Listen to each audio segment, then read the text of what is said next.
Good morning, and thank you for joining us this holy Saturday morning. And I believe Happy Easter would be in order, even though I asked myself, would Happy Easter be in order, especially in light of things happening in our nation right now? Last Monday was Black Monday for this country. The Yanya bombings took place, and later that same evening, over 100 secondary school girls were abducted, and only about maybe a quarter to half of that number have escaped or have been rescued. We don't even know the truth of the matter. Our hearts go out to all those who lost loved ones and relations in the bombings, and our hearts also go out to the parents of those girls in the secondary school in Chibok. Rainstorms are wreaking havoc around where I am, which is the Lagos area already. The terrible rainstorm of Sunday, I'm sure, must have really irked the governor of Lagos State. Apart from trees coming down, some masts coming down, some of his new street lights also came down in that rainstorm, which was very, very brief. But the wind that came with it, not to mention the one that happened yesterday, where it became like nighttime in broad daylight at about, 11 o'clock in the morning? So these are signs already of the kind of rainy season that we are going to have in Nigeria this year. Well, we had been warned, so we need to prepare ourselves, else we'll go under. I mean, as in flooding will take over some parts of the country if we're not careful. But we had notice from last year, and we had been warned that even though last year was bad, this year had a potential to actually be worse. So how prepared are we for the heavy rains that are going to come down on us this year? Sunrise this morning is going to look at some issues arising from the issues of Monday last week, the issue of Boko Haram. We are going to examine what exactly they want, that they're wreaking so much havoc all over the country. After that, we're going to look at the message of Easter. Of course, we've had 40 days of Lent, and we had Good Friday yesterday, and we'll be celebrating the resurrection of Christ tomorrow, Easter Sunday. We'll be looking at the message of Easter. And after that, we'll be looking at climate change, and we'll be discussing domesticating the IPCC report. What has that got to do with us in this part of the world? We'll be looking at all that. And then we'll move on to the First Bank SME activities. What is First Bank doing to aid small and medium-scale enterprises? And of course, as is usual on Sunrise, we shall close with the Artists of the Week segment. So whatever it is that you fancy, grab your cup of coffee, your bowl of pap or whatever, and just relax and spend the next 2-3 hours odd with us this morning discussing salient issues that affect you and me. See you in just a moment. Yes, welcome back. And before we examine what Boko Haram wants, good morning, Kayode. Good morning, Alera. How are you today? My name is Kayode Akintemi. I'm glad to be here again this Saturday morning. Your name is Kayode Akintemi. Yes, and I'm glad to be here. You could have fooled us.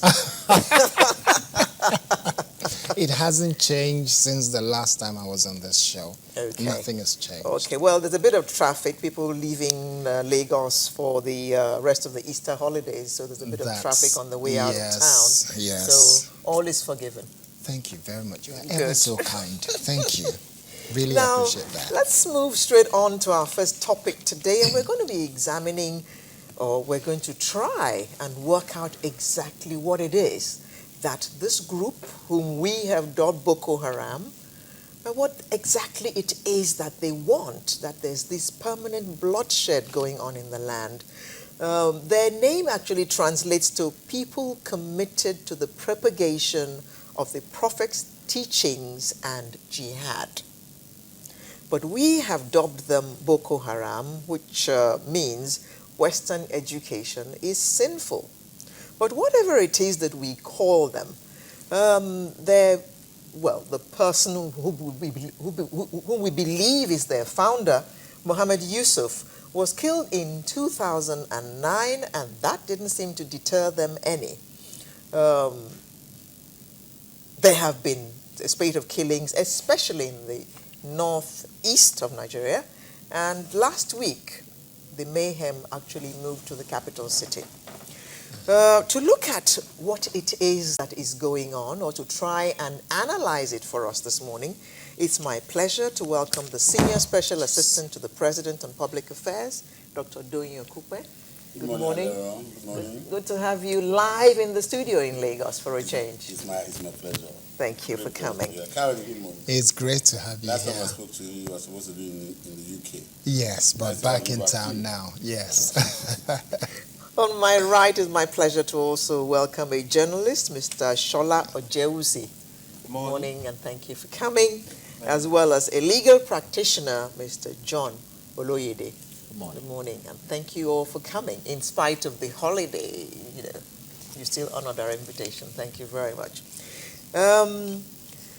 Some have said that this is all a result of bad governance, full stop. I'd like to just take that question round each of you and find out what your thoughts are about that. Let me begin with you, sir. It is neither here nor there, but definitely, to some extent, poor socioeconomic conditions, when, supplanted with radicalism, actually may produce this type of thing. It's not too far-fetched. Yeah. We also know what we learned in school, that devil finds Work for work idle hands. for idle hands. So, if a man is positively engaged and is doing something and all that, so then also if you also look at, I've tried to study the Boko Haram phenomenon. At the very, very beginning, the former leader that was killed, he was a cleric. And what he was doing was he was assisting young people, Providing employment. giving them stipends, helping them with dowries and all that, and then in the meantime, teaching them this asceticism and all that. So you see that in the method of recruitment also, he stood in the gap. He was giving social services and helping young people, like a young man who has no, his parents are not wealthy and all that, and he wants to he's gotten to the age of, to marry, and he hasn't got the means to pay dowry. Somebody helps him, that man becomes his mentor. So, poor socioeconomic condition may have some measure of role to play in festering, this phenomenon. Yes, sir. Well, as far as I'm concerned, I think it would be too simplistic to just look at it as a matter of bad governance. Okay. This Boko Haram problem actually it started long before we have this present administration. And if you look at the history of terrorism, it's not as if it's new in Nigeria. So what we're having is an offshoot of what has been on since the beginning of terrorism. Has been there for almost 2,000 years. If you begin to look at history. In Nigeria? No. All over the world. Okay. But we should not look at it independently. Because you have to look at, when we talk of Boko Haram, what is happening is not limited to Nigeria. By the time you begin to analyze Boko Haram as an entity, you have to look at it beyond Nigeria to countries like Niger, Northern Cameroon, Chad, and all those Mali. things. So it's an international thing. So we're not going to look at it in isolation. You have to see beyond just saying government. Yeah, there are roles the government will have to play in this. But it's just too simplistic to just look at it in that sense. Okay. Now, beyond, like Dr. Okupe said, there are a lot of social things involved in this. But there is also, by what we see, by the escalation that we have in Nigeria today, there seems to be much more than what we have is more than meet the eye. And these are issues that we have to look at. Let us not look at Boko Haram as an entity on its own. Let us see the underlying themes that are really responsible for what we have today. And because of that, we should be able to find a solution to this problem. Okay, we'll come to that. Yeah. Mr. Loyede? Yes, I concur with what my friend said, that ascribing the problem of Boko Haram to bad governance may be, saying too much. I definitely don't agree that it's as a result of bad governance that we have this situation on our hands. Because, one, Nigeria cannot be taken out in isolation. Terrorism is all over the world. And you cannot tell me that because America has had to contend, for instance, with terrorism in Iraq, it's simply because the American government does not know how to handle terrorism. Even the terrorists took the war to America, and they had their way. So when we look at Nigeria in isolation and say what is happening here is because we don't have the right kind of people in place to take care of the situation, I think we're really simplifying the problem. But if I want to take you up from that point on, you look at a place like America and you realize that they're not having homegrown terrorists. And why? Because when, like Dr. Okupe said, when you have idle hands, there is always need for them to find something to engage them with. In America, the number of people that are unemployed is not the same as what we have. The percentage of unemployment is not the same as Nigeria. So it means that those who have hope, because they have job, they have social security support, it becomes more difficult for them to expose themselves. Won't you agree with that? I will not agree with that totally. Okay. Now, the situation in Nigeria is not totally homegrown. That is one. Two, America had gone through the same situation we have now. You can take from history the case of Cuban refugees, those who were sympathetic towards the Cuban cause then. America was on fire.